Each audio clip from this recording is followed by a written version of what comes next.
Hello and welcome. This series focuses on individual tarot cards, their general meanings and messages. My name is Crow. It's a pleasure to have you here today. And we're going to talk about the Empress. This is the fourth card of the Major Arcana and labeled number 3. We can see here the Queen of Queens lounging on what appears to be, well, it's not really a throne, is it? It's quite a comfortable seat covered with cushions and loveliness. She's got Venus symbols all over her, even on her little cushion below, a golden scepter in her right hand, stars across her crown. There's a river running beside her, luscious vegetation, and of course, a bountiful crop of wheat in front of her. So, the Empress. We've come away from the High Priestess, who is all about this reception, this inspiration from the divine. The High Priestess is the first division of the feminine mind. It's the highest state of the feminine mind, and it is, of course, completely dedicated to the work, just like the magician is. They are masculine and feminine, but they're a little bit removed, aren't they? They're not very personable. They are committed to their position. But the Empress and the Emperor, well, these are much more people, I would say, much more people, rather than men and women taking on a role. They do embody a position of authority as the rulers, but they are much more personable levels of consciousness, and we can start to see here how the reflections of the divinity come down into the lower levels. So the Empress, of course, corresponding with Venus, love, abundance. And what role does the Empress take? Well, we've had the High Priestess taking in the inspiration, taking in the knowledge and the ways to create. She's the mother who is carrying the baby, but the Empress is the mother who gives birth and nurtures the baby. The Empress is the part of ourselves who is love, the love and abundance. You may have had a mother like this. You may not have known your mother, or you may have had a mother who is quite lacking in this regard. But what's lovely about the Empress is we can remember that this part of our psyche, this mother of mothers, is always there. And she is the perfect mother. She has always what she needs to give you. If you ever need anything, you can go to the Empress and look at it. It's all there in front of her, all ready to be harvested, already be taken. She is abundance. She always has more to give, which is really interesting because with the feminine side of consciousness, it's very receptive. But the Empress is this expressive side of that femininity, this giving.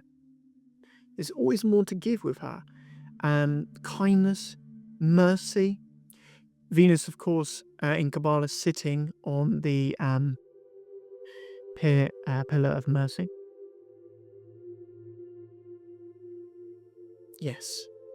She is, and here we can turn to Venus as well, because I think this is the main thing I wanted to talk about with the Empress, is when we are creating anything, there are 3 parts to the soup.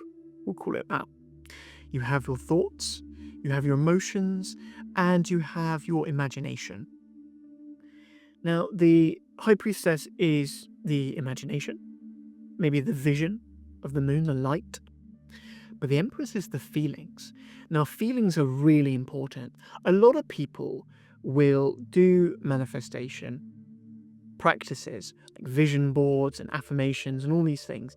And they're all great in their own way, as long as they are remembering the key ingredient. In this soup,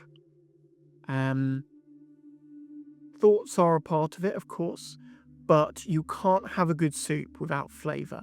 And the flavor is the feeling. The feeling is the secret. There is a wonderful teacher who is no longer with us on the physical plane, called Neville Goddard from many years ago. He wrote a book a very short book called The Feeling is the Secret. I think it's free on Audible. I want to say it's less than an hour. It's very short. I will put a link to it if I can find it on YouTube. But I would recommend listening to it because it reveals a lot about the Empress. Whenever you desire something, it's all about having the feeling of having it. Because the Empress has it. Look at the abundance she has around her right now. She has everything she needs. And she has this golden scepter as well.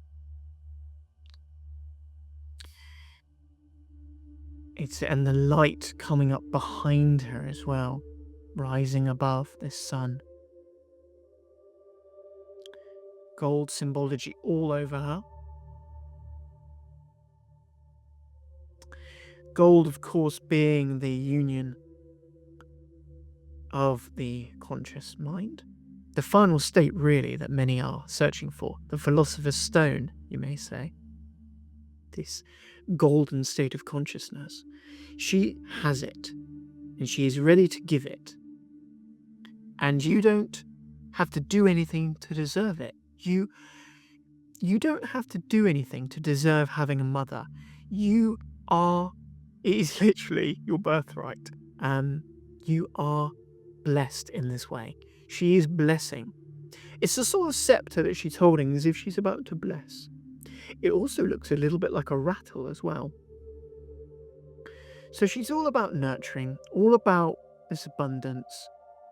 And so maybe if the Empress comes up in your reading, if you're doing a tarot spread, think about nurturing.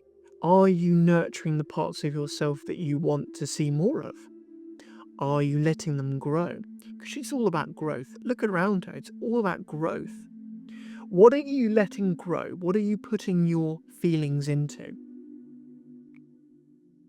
And it's not delusion, it's assumption. She has assumed what she wants to be, and that is the mother. The mother does not, if you're a mother, you do not have to fool yourself. You just are. You are a mother or you are not. And once you've given birth, or even once you've become pregnant, you are always, from then on, a mother. And I think that's where we're going to leave it today. The takeaway from this today is about focusing on the abundance within you, that you always have this source of endless supply, this mother of mothers who loves you and wants to give you everything, wants to give you the world. I'm getting a very strong impression of Gaia, the earth here. The earth is abundant. The earth never lacks. And everything comes from the earth. Yes, we could keep going, couldn't we? So there we go. Resonate on Gaia, resonate on the abundance. If you have any particular cards you would like me to explain or any readings you'd like me to do, please leave a comment down below. If you'd like a private reading, you can find the link to that in the description. But take care and thank you very much for being here today.